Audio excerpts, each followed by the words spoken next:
Okay, so now that we have it to the point where we like it, we're going to go now and make the final output. In order to do that, we open the project, open the last project, 200 Minstrel Boy, right? Stop. All right, there we are. We're going to view the mixer board, and we're going to turn off this. We want to turn off solo so that everything plays. We want to make sure we leave off our click track here, because if we don't, you're going to hear the click track in there. I know, I've done it. You're going to do it. Don't worry about it. It's not the end of the world. You just have to redo it. There's our audio. Okay. So now what we're going to do is we're going to take this and save it as a 32-bit WAV file. Save, export audio, trimmed with stops, 32-bit WAV.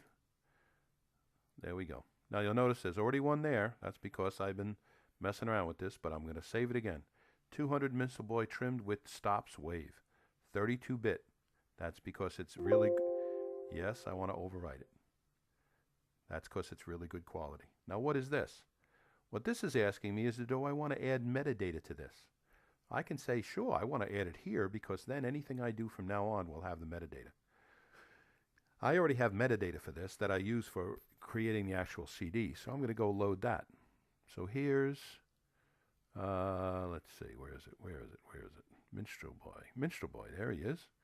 Now, this was actually, we had a singer involved with this when we did it on the CD, so I'm going to get rid of that. Come over here, put there we go, the Minstrel Boy, right? Your track numbers are going to be figured out when you're doing your tracks. I could save this metadata, but I don't need to because I don't need it for this. But now it's married to this file.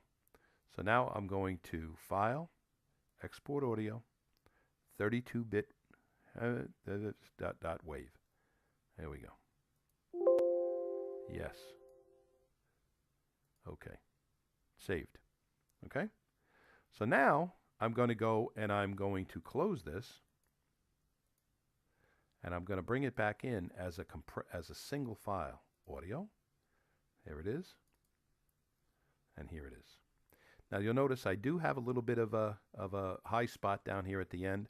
If I want to get really nuts, I can open that up. I can scroll down there.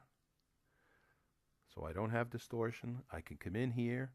I could get this one little piece of audio, right? And I can say Effect, Amplify, -1. In fact, it was showing me I could do something else, and then no one's going to hear it. Okay? There we go. So I could clean that up. Don't have to. It's probably not a big deal, but I'm just trying to do a good job as I can. Anyway, so here's my sound, right? So now what I want to do, I want to highlight it and hit Control-D. It'll make a copy. I could also do Edit, Duplicate. Why do I want to copy? Because I'm going to apply an effect to the copy. So here's the copy. I'm going to say Effect, Reverb. R-E-V-E-R-B, Reverb. Okay? Whole bunch of knobs and buttons. Have no idea what they do. Okay? You can go read about it, and if you figure it out, let me know, because I don't know. But I have listened to a lot. I've listened to all of these. All of these I did not like. I'll give you an example of one of them. Here's one. Medium room. All right? And I'm going to say okay. But I'm going to say wet only. Okay? So what is wet? You're going to see this discussed, the difference between wet and dry. Wet, in this case, is I only want to have the echo sound or the reverb sound here. I don't want the signal, because I got plenty of signal at the top. All right? So I'm just going to bring in the wet only. You can see what it looks like, right? Now let's play the wet only and see what it sounds like.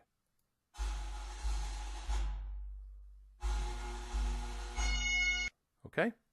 Now, I'm going to take this and put them both on and play it.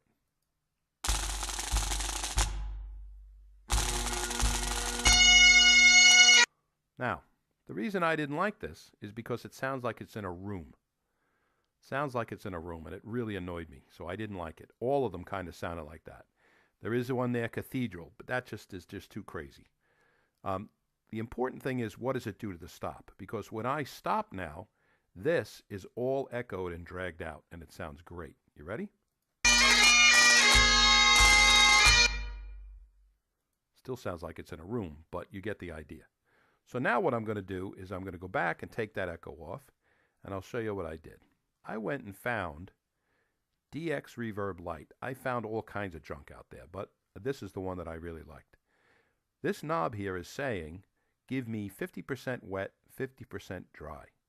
Remember we had that discussion. If I go more to the right, it's wetter. If I go to the left, it's drier. I'm going to leave it at 50%, okay? And I'm going to select a factory preset that they have called Distance. This is the one that I like, and I'm going to apply it. Now, if you remember from my spreadsheet, I said the wet is at -7, the dry is at -2. So I set this to -7. I set that to -2.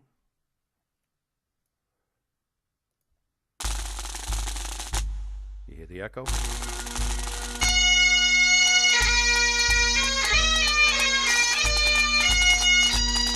I'm not overburdening the channel. I don't have to worry about it smacking up into the top here. It's at -3. And as long as everything is done the same way, you're fine. It's not going to be a problem. This takes care of any little spikes that might come in, and you're fine. So I just want you to hear the start again.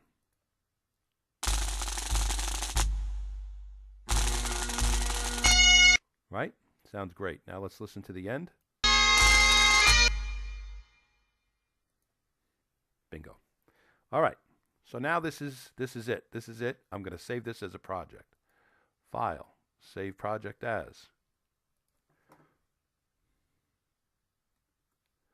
300 Minstrel Boy.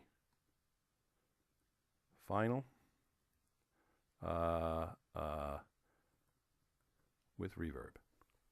Once you get it down to a formula, it goes fast because you know what you're doing. Okay? Now I'm going to start saving this in many formats.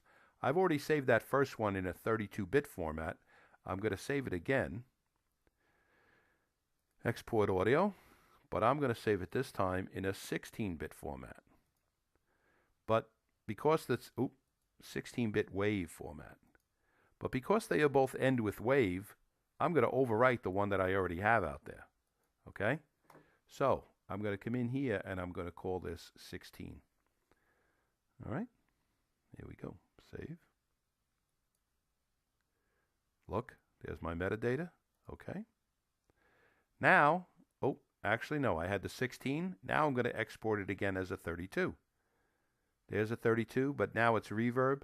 I may want to add the 16 on here if I want. I don't have to. In fact, I won't. Save that. They're not going to run into each other because the other one had 16. The other version I'm going to export it as is MP3.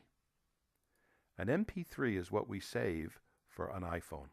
So you literally can take this stuff right from here, drop it onto your iPhone, send it out to people to listen to. In fact, I set up on our website an FTP location, and any of our band members could download it.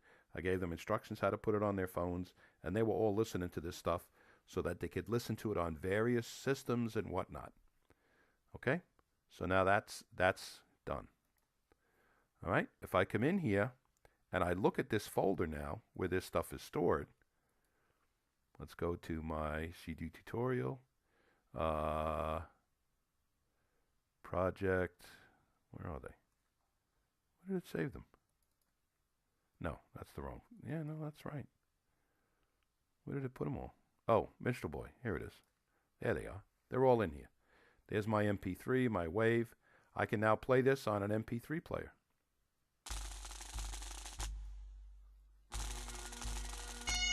Now, this display actually looks pretty good because this is my drums over here, and this is my pipes, and I can see them relative to each other. So it's very helpful. Okay? The other thing is, look down here at some of the information, the additional information you have down here in the files. Notice the bit rate of my 32-bit reverb wave. What is it? I don't know if it's 32. That tells me it's 32. 2822.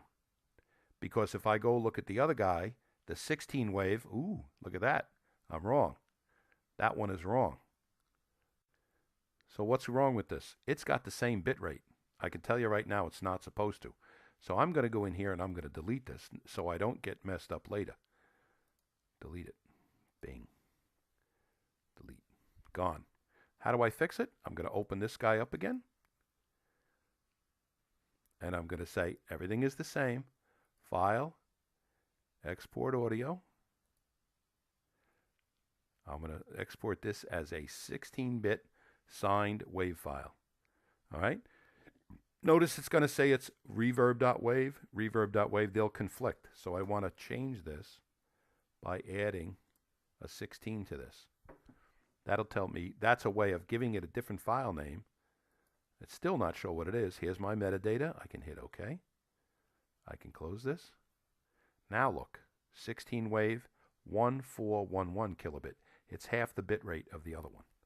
It's a different method of taking the data and making it so that there's less data. All right? What's going on? Google it. They'll explain it to you. It's not that hard to understand. Okay? All right, so that's it. This is all the basics of how it's going to go. We're going to have a few other things coming up, and we'll keep going.